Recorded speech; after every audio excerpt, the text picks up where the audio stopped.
तो हम लोग जो है वो इंडियन पॉलिटी का चैप्टर सेकंड पढ़ रहे हैं और इसमें हम ये देख रहे हैं कि मेकिंग ऑफ कॉन्स्टिट्यूशन उसके बारे में हम लोग पढ़ रहे हैं।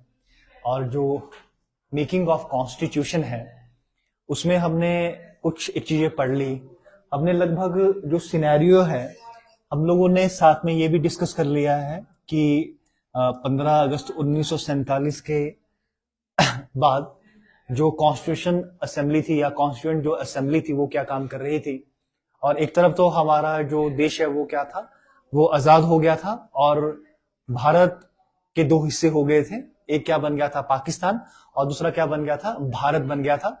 साथ में हमने पिछले कल ये भी बात कर ली थी कि भारत के अंदर जो बाउंड्री है उसके लिए एक बाउंड्री कमीशन था जो किसके द्वारा हेड किया गया था, रेड क्लिफ के द्वारा। जो बाउंड्री कमीशन है उसको हेड किसके द्वारा किया गया था, रेड क्लिफ के द्वारा किया गया था। और साथ में एक और चीज हमने पढ़ ली थी कि भारत का जो आजादी के बाद है गवर्नर जनरल जो है वो पहला इंडिपेंडेंस के बाद कौन बनेगा, माउंटबेटन। और माउंटबेटन ही क्या करेंगे, ओथ दिलाएंगे किसको, पंडित जवाहरलाल नेहरू को शपथ दिलाएंगे प्रधानमंत्री पद की। और उसके बाद मैंने आपको एक चीज बताया था कि सेकंड जो गवर्नर जनरल रहने वाले हैं किसके, भारत के, आजाद भारत के, वो कौन रहने वाले हैं, सी राजा गोपालाचारी। और सी राजा गोपालाचारी जो है वो गवर्नर जनरल कब तक रहने वाले हैं, जब तक क्या नहीं बनता, कॉन्स्टिट्यूशन नहीं बनता। और साथ में अब यहाँ पे एक चीज क्या है, जो चीजें इंपॉर्टेंट है जो हम लोग समझ रहे थे, वो क्या है कि जो हमारी जो कॉन्स्टिट्यूंट असेंबली है, जो संविधान सभा है, वो दो काम एक साथ कर रही है। एक काम तो कौन सा है उसका, एक तो क्या कर रही है, संविधान बना रही है, और संविधान बनाने के साथ साथ क्या बना रही है, ऑर्डिनरी लॉ भी बना रही है। जब हमारी कॉन्स्टिट्यूंट असेंबली संविधान बना रही थी तो उस समय उसको हेड कौन करता था, डॉक्टर राजेंद्र प्रसाद जी करते थे। और जब वो लेजिस्लेचर के रूप में काम करती थी और कानून को क्या करती थी, लागू करती थी या बनाती थी, तो उस समय उसको हेड कौन करते थे, जीवी मावलंकर। उसको मावलंकर जो है वो क्या करते थे, मोटे मोटे तौर पर उनको क्या करते थे, कानून बनाने के टाइम पे चेयर करते थे कॉन्स्टिट्यूंट असेंबली को। अब जरा यहाँ पे एक चीज और समझ लीजिएगा, यहाँ पे और क्या सारा है कि जो कॉन्स्टिट्यूंट असेंबली है उस कॉन्स्टिट्यूंट असेंबली के अंदर बहुत सारी कमेटियां बनाएगी और बहुत सारी कमेटियों को अलग अलग काम सौंप दिए गए और बहुत सारे काम जो उन्होंने अच्छे तरीके से निभाए भी। अब उसमें से एक कमेटियां हैं जो हमें पढ़नी पड़ती है। और मेन जो कमेटियां हैं अगर आप देखेंगे, आपके पास अगर आप देखेंगे तो 8 मेजर कमेटी आएगी जो किसमें रहेगी, कॉन्स्टिट्यूंट असेंबली में रहेगी। और इन 8 कमेटियों के नाम और इनको चेयर किसने किया उसको भी हमें समझना पड़ेगा कि कौन थे।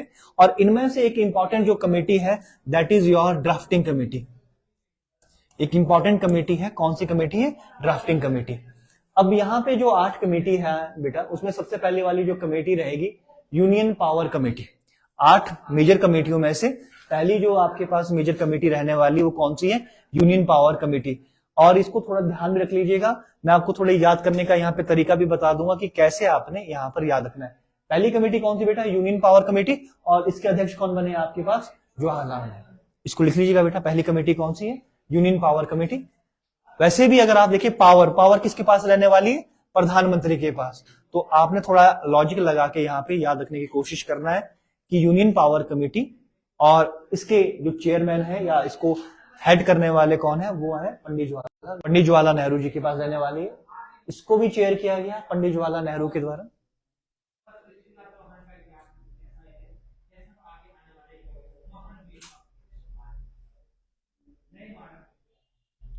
सेकंड है दो कमेटी, एक बेटा कौन सी आ रही है, यूनियन पावर कमेटी। सेकंड कौन सी आ रही है, यूनियन कॉन्स्टिट्यूशन कमेटी।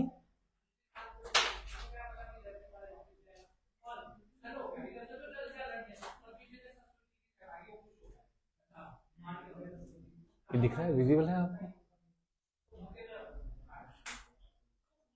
एक कौन सी है, यूनियन पावर कमेटी। सेकंड कौन सी है, यूनियन कॉन्स्टिट्यूशन कमेटी। इसको भी हेड किसने किया, पंडित जवाहरलाल नेहरू ने। उसके बाद स्टेट कमेटी, तीसरी कमेटी स्टेट कमेटी लिखिएगा। इस स्टेट कमेटी को भी किसने हेड किया, पंडित जवाहरलाल नेहरू ने। 3 कमेटियां जो पंडित जवाहरलाल नेहरू के द्वारा चेयर की जाती है या हेड की जाती है।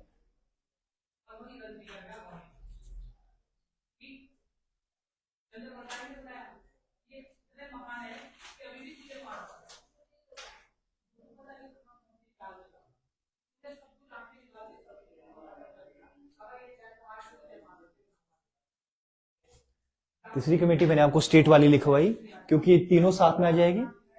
और तीनों कमेटियों को ध्यान में भी ऐसे रखना कि यूनियन कॉन्स्टिट्यूशन कमेटी और यूनियन पावर कमेटी और यूनियन पावर कॉन्स्टिट्यूशन और उसके बाद क्या स्टेट, ये तीन इंपॉर्टेंट कमेटियां किसके पास रहने वाली है, चेयर किसके द्वारा की जाएगी, पंडित जवाहरलाल नेहरू के द्वारा।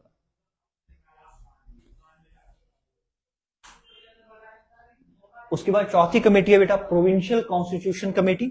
और प्रोविंशियल कॉन्स्टिट्यूशन, प्रोविंस का मतलब उस समय अंग्रेजों के द्वारा भारत के बहुत सारे राज्य बनाए गए थे, 11 प्रोविंसेस थी, राज्य के अंदर डिवाइड किया गया था। तो ये जो सरदार पटेल के द्वारा इनको हेड किया जाएगा। और इसको याद कैसे रखना, थोड़ा ऐसे ध्यान में रख लीजिएगा, पटेल साहब का काम वैसे भी यूनिटी के लिए माने जाते हैं, इकट्ठा करने के लिए माने जाते हैं, कि उन्होंने बहुत सारी प्रिंसेस सीट को भारत के साथ मिलाया। तो यहाँ प्रोविंस से थोड़ा लॉजिक लगाकर प्रोविंशियल जो कॉन्स्टिट्यूशन कमेटी है वो किसके द्वारा हेड की जाएगी, सरदार पटेल जी के द्वारा। ये चौथी कमेटी रहेगी आपके पास, प्रोविंशियल कॉन्स्टिट्यूशन कमेटी या प्रोविंशियल कॉन्स्टिट्यूशन कमेटी।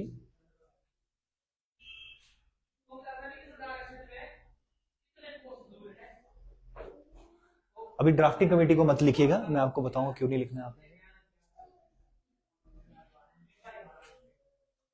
और उसके बाद आपने लिखना बेटा advisory committee on fundamental rights, अगली कमेटी लिखिएगा advisory committee on fundamental rights, advisory committee on fundamental rights, minority and tribal and excluded area, advisory committee on fundamental rights, minority and tribal and excluded areas.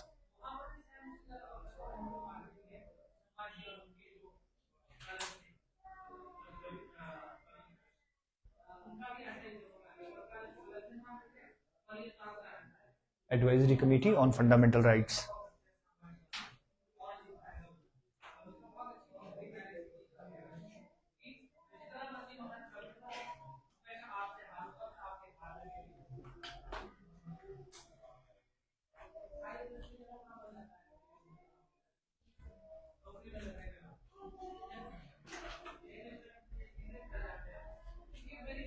यही वाला आपने advisory committee on fundamental right, chaired by Sardar Patel,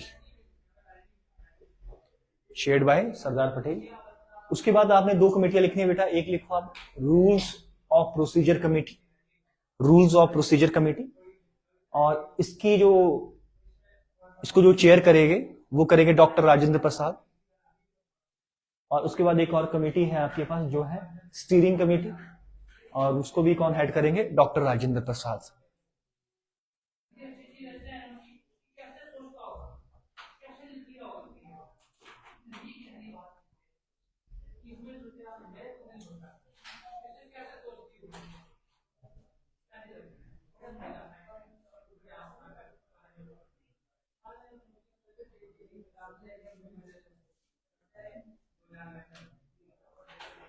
steering committee, rule of procedure committee.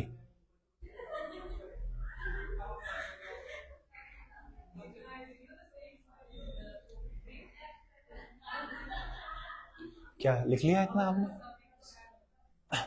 किसी का रह गया? स्नेहा बेटा पूछे, लिख लिया? पांचुल, कशिश कुमार, मुस्कान, अच्छा लिख लिया? निशा, रोबिता जी, शिवानी, हो गया? अब जरा यहाँ थोड़ा याद रखने की कैसी कोशिश करनी है, थोड़ा थोड़ा ये भी समझना है, मेन मुद्दा तो याद भी रहना चाहिए। अब मैं आपको थोड़ा थोड़ा लॉजिक बताता हूँ। देखो तीन कमेटियां तो किसके पास जाने वाली, देखो पावर किसके पास रहने वाली है, पंडित जवाहरलाल नेहरू के पास। और सेकंड क्या रहने वाली है, यूनियन कॉन्स्टिट्यूशन कमेटी भी किसके पास रहने वाली है, पंडित जवाहरलाल नेहरू के पास। और तीसरी क्या है, स्टेट कमेटी किसके पास रहने वाली है, पंडित जवाहरलाल नेहरू के पास। तीन कमेटियां हैं, पावर, कॉन्स्टिट्यूशन और स्टेट किसके पास रहने वाला है, पंडित जवाहरलाल नेहरू जी के पास रहने वाला है। अब उसके बाद जो अगला है वो कौन है आपके पास, आप या तो ले लो डॉक्टर राजेंद्र प्रसाद जी को। राजेंद्र प्रसाद के पास क्या रहने वाला है, रूल ऑफ प्रोसीजर। आर से क्या बन रहा है, रूल, और आर से क्या बनेगा, राजेंद्र प्रसाद। अब उसके बाद क्या है, स्टीयरिंग कमेटी है। अब स्टीयरिंग का मतलब कैसे, ड्राइवर के पास स्टीयरिंग रहता है, अगर आप उसको देखें तो आपने ऐसी लॉजिक लगाना है कि डॉक्टर राजेंद्र प्रसाद क्या थे, अगर आप देखा जाए तो देश के क्या बने, प्रेसिडेंट बने। तो लगभग स्टीयरिंग का आपने ऐसे याद रखना कि स्टीयरिंग किसके पास रहने वाला है, डॉक्टर राजेंद्र प्रसाद के पास रहने वाला। और ये भी याद ध्यान रखना कि संविधान सभा के जो सेकंड अध्यक्ष होंगे, जो फिक्स अध्यक्ष होंगे, पहले तो कौन बनते, सच्चिदानंद सिन्हा। सेकंड 11 दिसंबर 1946 को कौन बनेंगे, कौन बनेंगे, राजेंद्र प्रसाद। तो वो स्टीयरिंग किसके पास रहने वाला है, राजेंद्र प्रसाद के पास। तो दोनों चीजें क्या रहेगी, आपको याद रहेगी। पूरी कॉन्स्टिट्यूंट असेंबली का बागडोर कौन संभालेगा, राजेंद्र प्रसाद। तो ये दोनों हो गए। और उसके बाद क्या है आपके पास, प्रोविंशियल। प्रोविंस का मतलब है, प्रोविंशियल मतलब प्रोविंस, स्टेटों को इकट्ठा करने का ये काम किसके पास रहने वाला है, पटेल साहब के पास रहने वाला है। और उसके बाद जो advisory committee on fundamental right है वो किसके पास जाने वाली है, सरदार पटेल के पास। इसके अंदर सब कमिटीज और भी है, 3-4 सब कमिटीज भी है, वो भी आती है। और एक 8वीं जो कमेटी है वो कौन सी है, ड्राफ्टिंग कमेटी। और ड्राफ्टिंग कमेटी का अध्यक्ष किसे बनाया जाता है, बी.आर. अंबेडकर को क्या बनाया जाता है, इसके अध्यक्ष बनाया जाता है या चेयरमैन बनाया जाता है, किसके, ड्राफ्टिंग कमेटी के। थोड़ा ड्राफ्टिंग कमेटी को हमें थोड़ा डिटेल में पढ़ना पड़ेगा, थोड़ा डिटेल में समझना पड़ेगा कि क्या है। अब आप ड्राफ्टिंग कमेटी लिख लीजिए।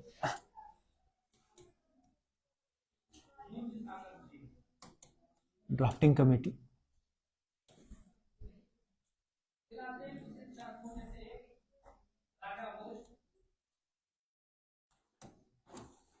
ड्राफ्टिंग कमेटी, इसकी डेट है बेटा 29 अगस्त 1947। इस कमेटी का गठन 29 अगस्त 1947 वाले दिन हुआ। ड्राफ्टिंग कमेटी का गठन 29 अगस्त 1947 को होगा। और इसके अध्यक्ष बनाया जाता है, चेयरमैन बनाया जाता है डॉक्टर बी.आर. अंबेडकर को।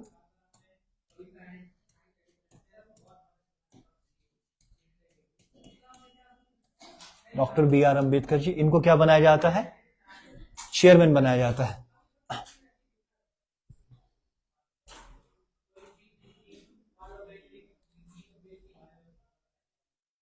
इतना लिख लिया।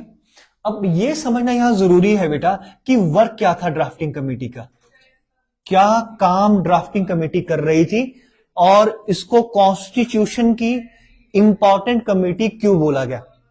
पहली बात तो यह है कि जितनी भी कमेटियां थी, जितनी भी मेजर कमेटियां थी, 6, 7, 8 जितनी भी मेजर कमेटियां थी, इस कमेटी को यह काम दे दिया गया कि आपने हमारे संविधान का मसौदा तैयार करना है, ड्राफ्ट तैयार करना है।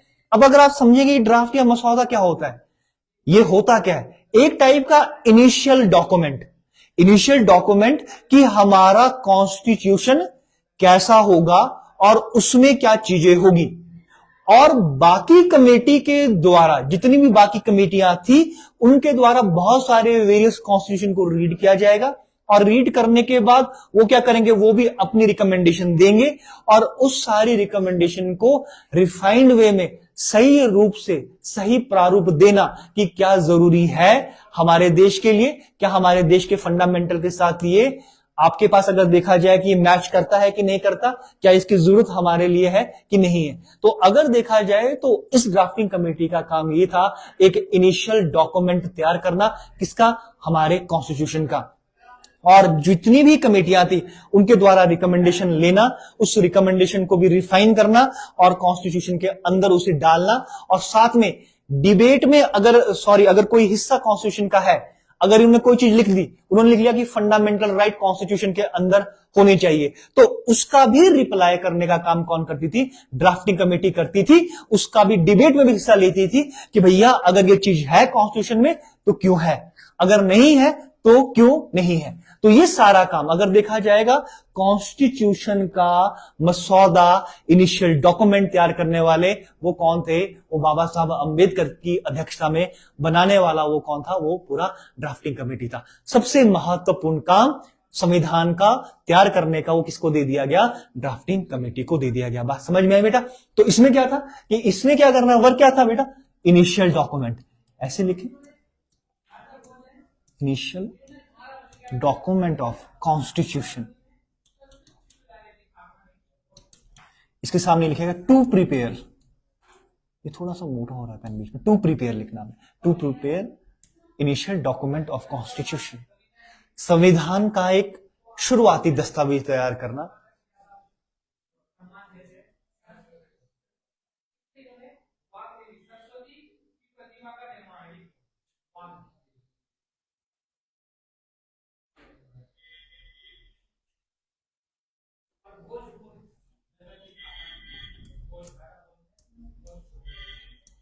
inculcate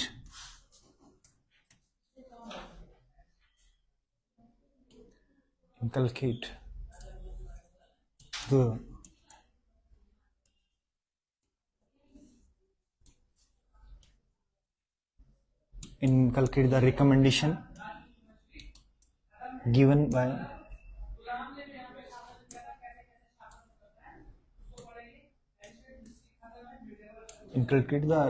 given by ज्यादा पता तो नहीं होगा,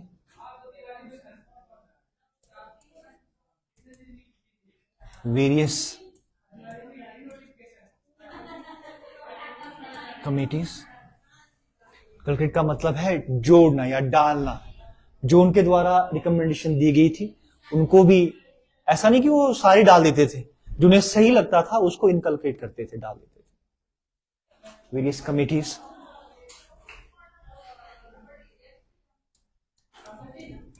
to participate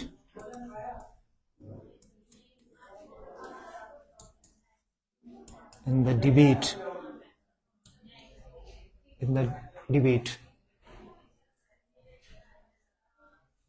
to participate in the debate,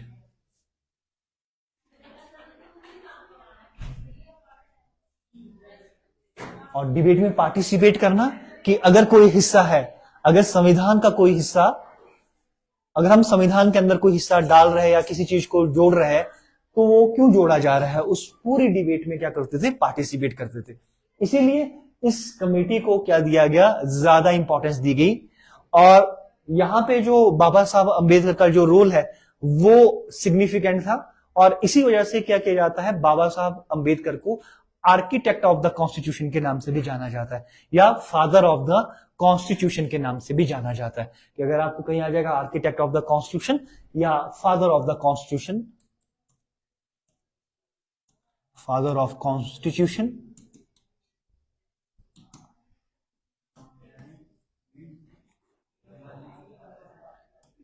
और architect of the constitution,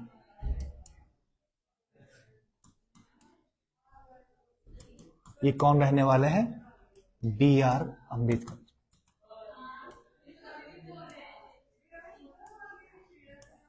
B R Ambedkar, architect and father of the constitution, Baba Saheb Ambedkar रहने वाले हैं।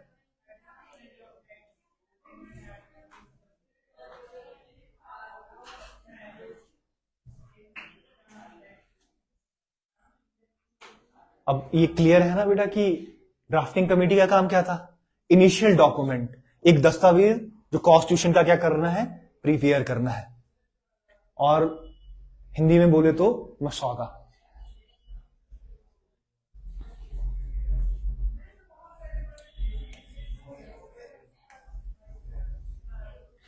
अब यहां पे ये भी ध्यान रखना बेटा कि क्या इस ड्राफ्टिंग कमेटी में बाबा साहब अम्बेडकर अकेले थे, नहीं, इनके साथ कुछ एक और लोग भी थे। उन लोगों का नाम जानना भी जरूरी है, और वो ये पेपर में भी आ जाता है। जैसे इस बार एचएस के पेपर में यहीं से एक सवाल आया था, आपको अभी आइडिया हो जाएगा, जिन लोगों ने एचएस का एग्जाम दिया होगा वो इस सवाल को बहुत इजीली याद कर लेंगे। तो यहां पर क्या है कि इसके लिए मैंने एक फॉर्मूला बनाया है कि हम कैसे, जितने भी मेंबर हैं ड्राफ्टिंग कमेटी के, उनको याद रखने का क्या फॉर्मूला बन सकता था, कैसे हम उनको याद रखेंगे। तो आपने फॉर्मूला लिखना है बेटा, थोड़ा गैप दे देना बीच में। डीएनए ऐसे लिखिएगा, डीएनए देखने, ऐसे देखने के लिए, एसएमएस आप नीचे को लिख लीजिए, पेज में आप इस तरह नीचे को लिख लीजिएगा, जो आपके पास पेजेस रहेंगे इस तरह से नीचे को लिखना है। किया तमिलनाडु की गवर्नमेंट को, आप नीचे को लिखना। डीएनए देखने के लिए एसएमएस किया तमिलनाडु की गवर्नमेंट को। डीएनए देख, नीचे को लिख लीजिएगा आप, या बाद में लिख लीजिएगा, अगर आपको लगे बाद में भी लिख सकते हैं आप, ऐसा नहीं है, बाद में भी लिख सकते हैं आप इसको, जब आपके पूरे नाम हो जाएंगे सारे तो उस समय भी आप लिख सकते हैं। तो बेटा डी से बनेगा आपके पास पहले मेंबर कौन रहेंगे? डी से doctor B R Ambedkar.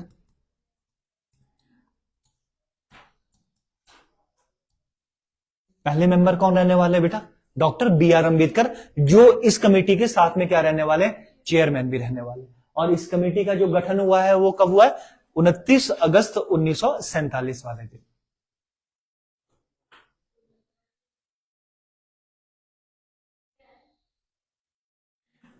Second जो मेंबर है वो है एन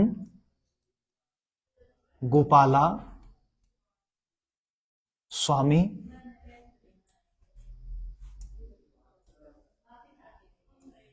अय्यर।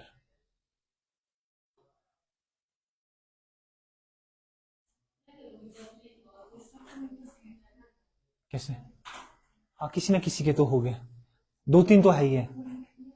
सब कमेटियां लिखनी है लेकिन उसको हम बाद में लिखेंगे, इतना टाइम नहीं ना, फिर बहुत ज्यादा हो जाता है कमेटी, उसको मैं लिखने के लिए आपको दे दूंगा सब कमेटी। लेकिन ये तो क्या बोलते हैं, ड्राफ्टिंग कमेटी के ही बाकी मेंबर थे। और ए से बनेगा बेटा अल्लादी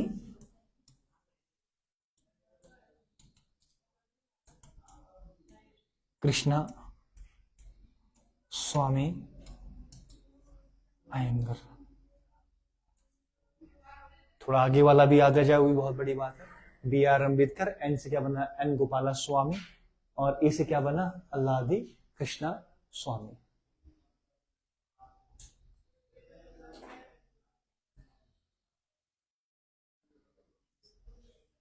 कितने मेंबर हो गए? 3 मेंबर। कौन सा? पहले कौन से? Doctor B R Ambedkar, second कौन सा है? एन गोपाला स्वामी, और थर्ड कौन सा है? अल्लादी कृष्णा स्वामी।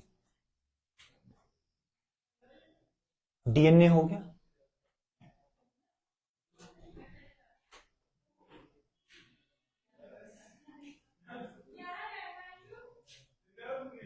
अब याद रखना बेटा, डीएनए देखने के लिए के लिखना, के से क्या बनेगा? डॉक्टर के एम मुंशी। चौथे मेंबर है डॉक्टर के M Munshi.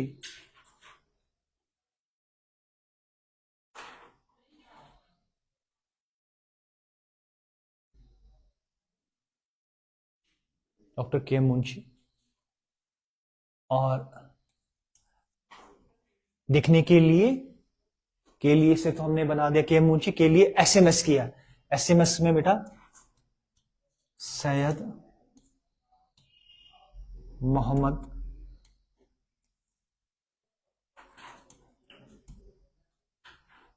Saadulla. SMS Syed Mohammad Saadulla. T से क्या बनेगा बेटा? टीटी कृष्णमचारी।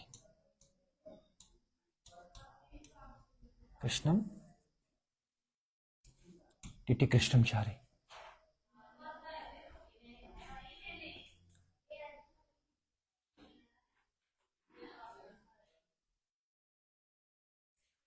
टीटी कृष्णमचारी।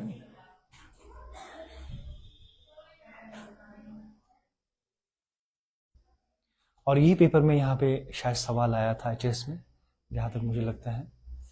जो टीटी कृष्णमचारी थे बेटा, ये पहले ड्राफ्टिंग कमेटी के अंदर नहीं थे।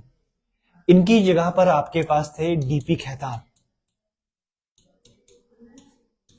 डीपी खेतान इनकी जगह पे थे पहले। डीपी खेतान की क्या होगी? डेथ होगी, और उनकी जगह पे किसको लिया गया? टीटी कृष्णमचारी को। टीटी कृष्णमचारी को लिया गया। नीचे लिख देगा डेथ। में रखना कि आपने शैतान इधर मत लिया ना, इधर ही रहेगा। टीटी कृष्णमचारी। कृष्ण भगवान ने किसको मारा? शैतान को। शैतान की जगह पे कौन आ गए? खुद भगवान कृष्ण आ गए।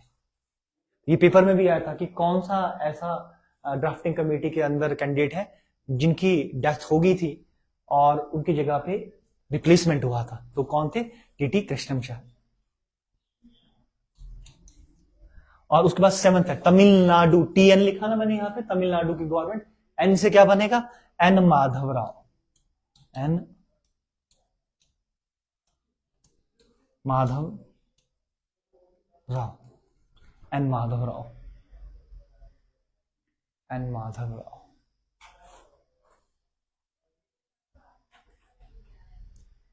इनकी जगह पे कौन आने वाला है, एन माधव राव।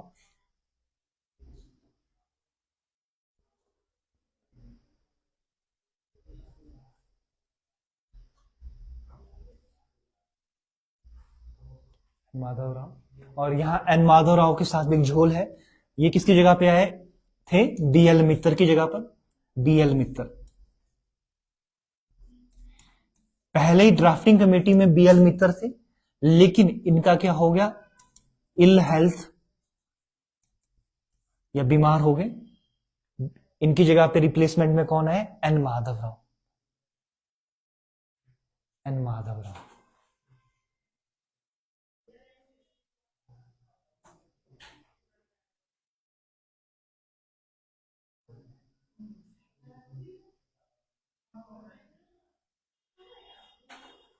HS में ये वाला पॉइंट आया था कि कौन सा डेथ हो गया था, या कई बार सीधे आते हैं कि इनमें से कौन सा स्टेटमेंट में आ जाएगा कि कौन सा मेंबर है जो ड्राफ्टिंग कमेटी का मेंबर नहीं रहा या नहीं था, या कोई रिप्लेस किया गया। रिप्लेसमेंट में सिर्फ दो ही चीजें हैं, एक कौन सी है, DP खैतान पहले थे, वो क्या हो गए, मर गए, उनकी जगह पे कौन है, कृष्णचारी।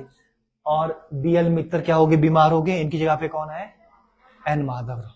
तो अब यहां फॉर्मूला लिख सकते हैं आप वही वाला, अगर आपने फॉर्मूला लिखना है तो ये अभी तो आपको आसान लग रहे होंगे। DNA देखने के लिए SMS किया तमिलनाडु की गवर्नमेंट को, ऐसे लिख लीजिए ताकि आप भूले ना, कुछ तो याद रह जाए। DNA देखने के लिए SMS किया तमिलनाडु की गवर्नमेंट को।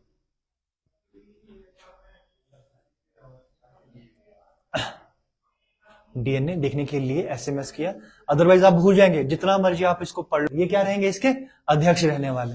और सेकंड मेंबर कौन है, N से क्या बनेगा, N गोपाला स्वामी। और A से क्या बनेगा बेटा, अल्लादी कृष्णा स्वामी। और देखने के लिए A से क्या बनेगा, डॉक्टर KM मुंशी। SMS किया, SMS से क्या बनेगा, सैयद मोहम्मद सदुल्ला। किसको किया, तमिलनाडु की गवर्नमेंट को। T से क्या बनेगा, TT कृष्णमचारी। और N से क्या बनेगा, N माधव राव। लेकिन यहां याद रखना कि TT कृष्णमचारी किसकी जगह पर आए, DP खैतान की जगह पर। खैतान की क्या हो गई थी, डेथ हो गई थी, इसलिए याद रखिएगा कि खैतान को किसने मारा, कृष्ण भगवान ने मारा, तो इसलिए यहां पे कौन आएंगे, कृष्ण आएंगे। नीचे BL मित्र को क्या हो जाएगा, उनका हेल्थ कंडीशन ठीक नहीं रहेगा, उनकी जगह पे कौन आएंगे, माधव राव। इतनी बात समझ में आ गई, ये क्लियर है। अब यहाँ पे दो तीन चीजें और समझनी है आपने, वो चीजें क्या है जरा देखते हैं। अब पहली बात तो ये है बेटा कि जब ये ड्राफ्टिंग कमेटी ड्राफ्ट तैयार कर रही थी, ड्राफ्ट बनकर तैयार भी हो गया, और यहाँ पे बहुत सारे कानून, बहुत सारी चीजें की गई और बहुत सारी चीजें बनाई गई भारत के लिए। और भारत में एक डिबेट बहुत बार होता है कि हम लोगों ने अपना जो कॉन्स्टिट्यूशन है वो बोरो किया बाकी जगह के देशों से। तो यहाँ पर जो ड्राफ्टिंग कमेटी का जो आंसर भी रहता, तो ये बोलते थे कि अगर बेस्ट चीज हमें मिल रही है किसी भी देश की, तो हम उसको अपने कॉन्स्टिट्यूशन में इनकलकेट करने में कोई दिक्कत नहीं है। लगभग बहुत सारे कॉन्स्टिट्यूशन को हमने पढ़ा, लगभग 50 से ज्यादा देशों के कॉन्स्टिट्यूशन को, संविधान को रीड किया, और उसके बाद क्या बनाया, अपना कॉन्स्टिट्यूशन भी बनाया। अब उसके बाद इसमें प्रॉब्लम ये भी थी कि जो लिखने का काम था, संविधान को लिखने का काम, पहले तो चर्चा ये भी हो रही थी कि चलो लिखने के लिए इसको प्रिंट कर दे, इसकी कॉपी को टाइप करने के लिए दे दिए। लेकिन इसमें एक बात ये है कि हम लोगों ने कोशिश किया उस समय कि ये जो संविधान होगा भारत का, इसको हैंड रिटन नहीं होना चाहिए। हैंड रिटन के लिए किसी के पास गए तो आदमी थे जिन्होंने लिखा भारत के संविधान को। मेन ड्राफ्ट तो तैयार किया था बाबा साहब अम्बेडकर ने, लेकिन लिखने का काम प्रेम बिहारी नारायण रायजादा को दिया गया। और प्रेम बिहारी जो नारायण रायजादा थे, उन्होंने एक शर्त रखी कि ठीक है मैं संविधान लिख भी लूंगा। उन्हें थोड़ा बहुत समय भी लगाया संविधान लिखने में, और इंग्लिश और हिंदी की प्रतिलिपि उन्हीं के द्वारा लिखी गई। लेकिन उन्होंने शर्त लिखी कि भैया हर पन्ने पर मैं क्या करूंगा, अगर लिखूंगा मैं उसी शर्त पे, पैसे भी नहीं लूंगा लिखने के लिए, लेकिन संविधान के हर पन्ने पर मैं अपना नाम लिखूंगा। संविधान के पन्ने पर, हर एक पन्ने पर मेरा नाम होना चाहिए, ये शर्त थी। और लास्ट में क्या था, लास्ट में उन्होंने एक शर्त रखी और उस शर्त में ये लिखा कि जो संविधान होगा, जो कॉन्स्टिट्यूशन होगा, उसके लास्ट पन्ने पर मेरा और मेरे दादाजी का नाम होगा। और इस दोनों बातों को लेकर एग्री हो गया। और उसके बाद लिखने की जिम्मेवारी किसको दे दीगी, प्रेम बिहारी नारायण रायजादा को। किसकी, अगर देखा जाए कैलीग्राफी, हैंड रिटन कॉपी है, वो किसके द्वारा लिखी गई है, किसके द्वारा लिखी गई है बेटा, प्रेम बिहारी नारायण रायजादा। इसके द्वारा लिखी गई है प्रेम बिहारी नारायण रायजादा। और उसमें जो सुंदर डिजाइन डाले गए हैं, उस समय की शांति निकेतन जो आपके पास यूनिवर्सिटी थी, वहां से नंदलाल बोस जी आए। उन्होंने क्या किया, उसको बाद में छायाचित्र जो उसमें डिजाइन वगैरह डाले गए, वो किसके द्वारा डाले गए, नंदलाल बोस के द्वारा। और सिंबल था जो कॉन्स्टिट्यूएंट असेंबली का, वो एलिफेंट लिया गया। एलिफेंट क्योंकि भारत एक बहुत बड़ा आकार, बहुत बड़े साइज का है, इसीलिए जो संविधान सभा थी, उस संविधान सभा का जो सिंबल रहने वाला था, वो क्या रहने वाला था, एलिफेंट, हाथी। तो ये 3-4 चीजें जो मैंने आपको बताई। लेखक कौन रहने वाले, प्रेम बिहारी नारायण रायजादा। और उसके साथ उसको ब्यूटीफाई करने का काम किसके द्वारा किया गया, सुंदर बनाने का, नंदलाल बोस के द्वारा। और एलिफेंट जो लिया गया, वो क्या लिया गया आपके पास, एज अ सिंबल लिया गया। मैं आपको दिखाता हूं यहां पर कि किस तरह से elephant as a symbol of constituent assembly, किस तरह से ये सिंबल था।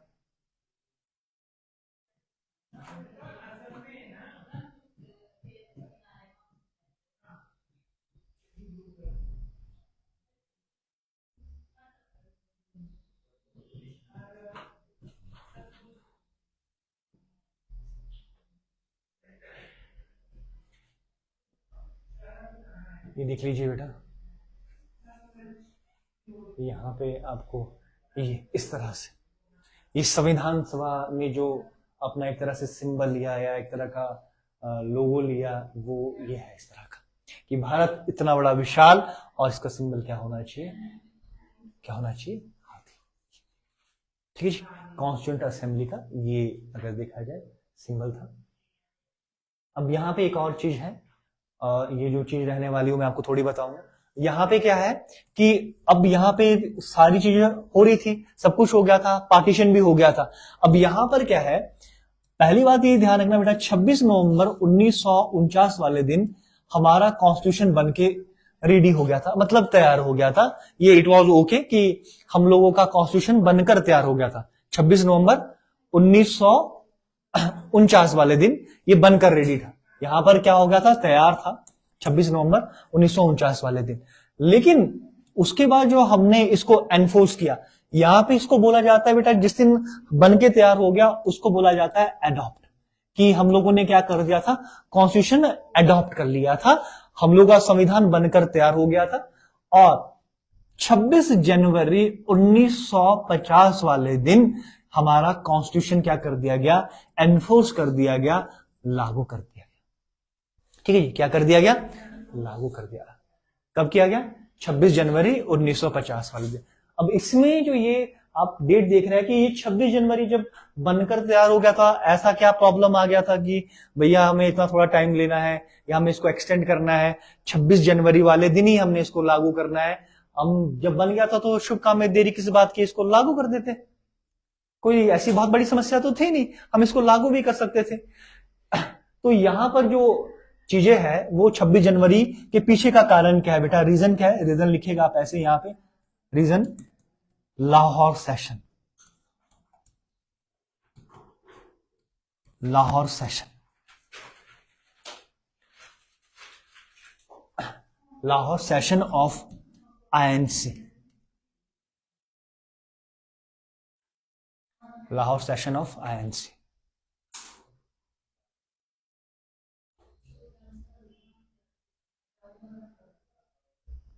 हिंदी में लाहौर अधिवेशन, भारतीय राष्ट्रीय कांग्रेस का।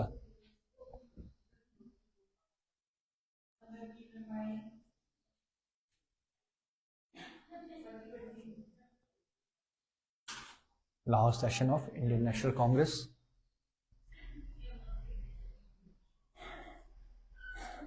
Lahore session of Indian National Congress. अब जरा लिख लिया आपने पीछे स्नेहा,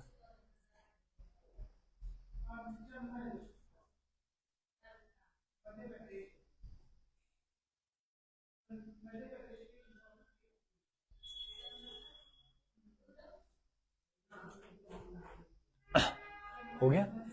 अब यहां पे एक चीज समझ लीजिएगा बेटा कि लाहौर सेशन में क्या हुआ था। लाहौर सेशन का जो इंडियन नेशनल कांग्रेस का जो टाइम है बेटा, वो था 1929। और 1929 के समय पर लाहौर सेशन में जो अध्यक्षता थी जो इंडियन नेशनल कांग्रेस, अब यहां पे ध्यान रख लीजिएगा कि जो इंडियन नेशनल कांग्रेस थी उस समय की, भारतीय राष्ट्रीय जो कांग्रेस थी, उसका हर साल एक अधिवेशन होता था।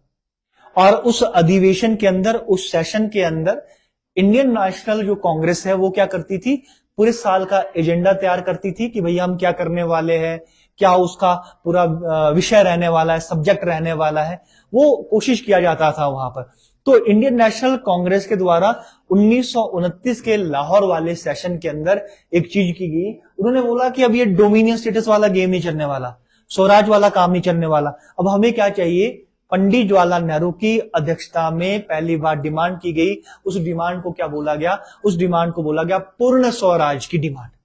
इस डिमांड को क्या किया गया, इस डिमांड को सामने रखा गया और इंडियन नेशनल कांग्रेस ने अपना गोल सेट किया कि अब हमें क्या चाहिए होगा, कंप्लीट इंडिपेंडेंस चाहिए होगी, आजादी चाहिए होगी। और इस अधिवेशन के बाद, इस अधिवेशन में डिमांड क्या की गई बेटा, किस चीज की गई, डिमांडेड फॉर पूर्ण स्वराज, ऐसे लिख लीजिएगा,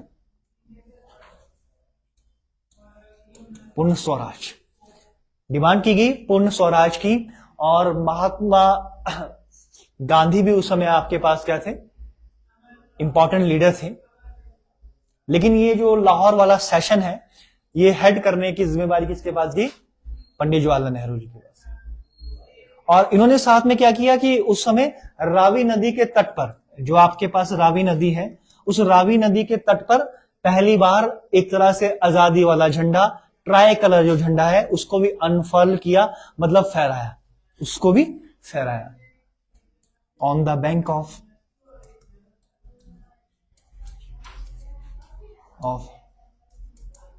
Ravi river, PT Nehru hoist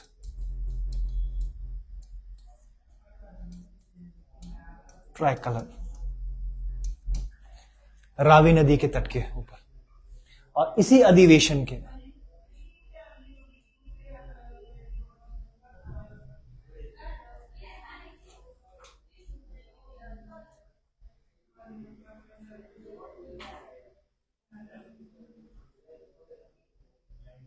Ravi नदी के तट के किनारे पर पहली बार ट्राई कलर अनफॉल किया गया, फहराया गया।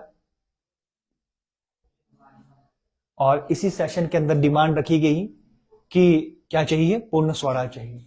मैं आपको दिखाता हूं कि किस तरह का यहां पे जो इमेज मिलेगा आपको देखने के लिए।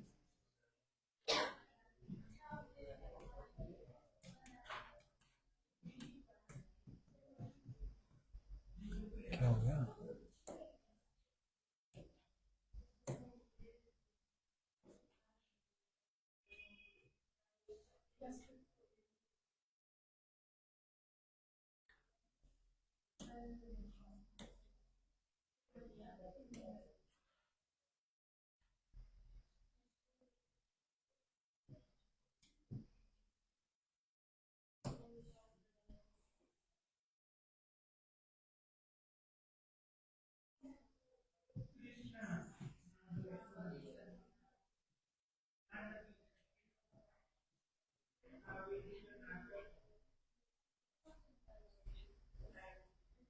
इस तरह की तस्वीर बेटा, ये लाहौर सेशन की तस्वीर आपको नजर आ जाएगी। ये देखिए, ये लाहौर सेशन, और ये सारी जो यहाँ भीड़ दिखाएगी, ये पूरा लाहौर सेशन था। और इस लाहौर सेशन में पूर्ण स्वराज की डिमांड जो है इंडियन नेशनल कांग्रेस के द्वारा की जाती है। और साथ में ये ट्राई कलर जो चरखा फ्लैग है, ये आपके पास नेहरू जी के द्वारा 21 दिसंबर 1929 वाले दिन क्या किया जाता है, रावी नदी के तट पर क्या किया जाएगा, इसको फहराया जाएगा। 21 दिसंबर 1929, 21 दिसंबर on the bank of Ravi River in Lahore on 31st December 1929।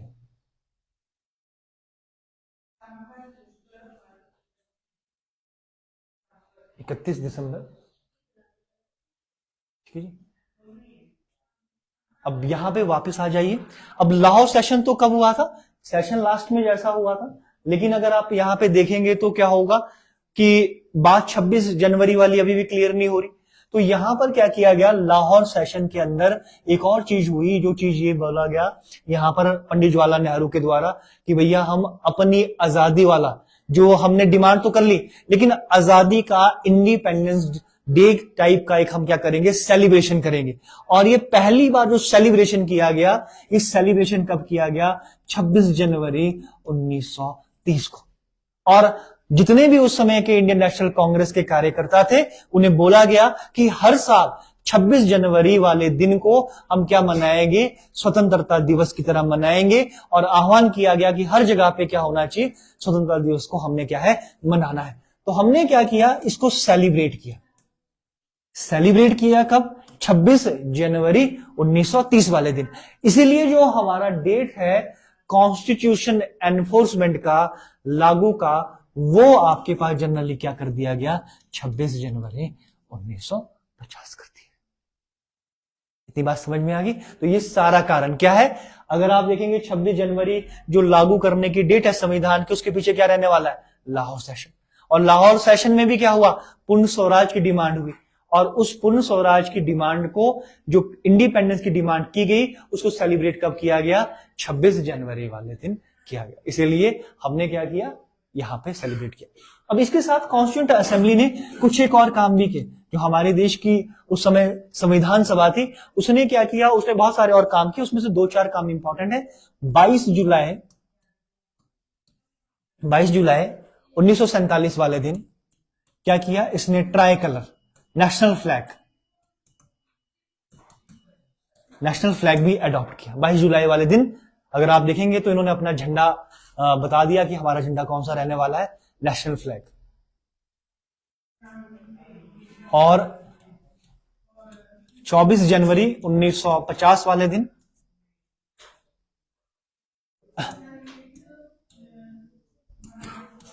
National anthem और नेशनल सॉन्ग भी अडॉप्ट किए गए।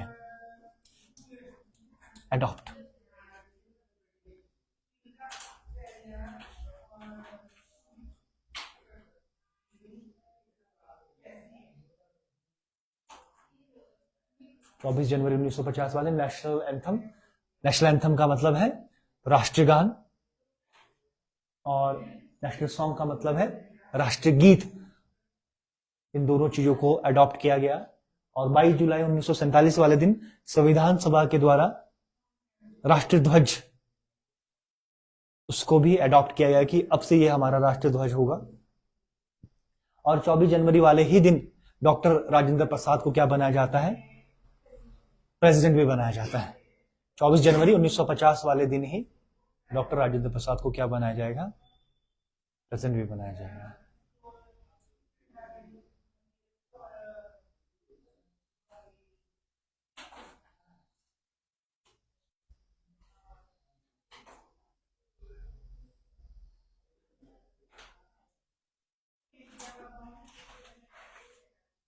ठीक है जी, ये चैप्टर आपका पूरा यहीं खत्म हो जाएगा।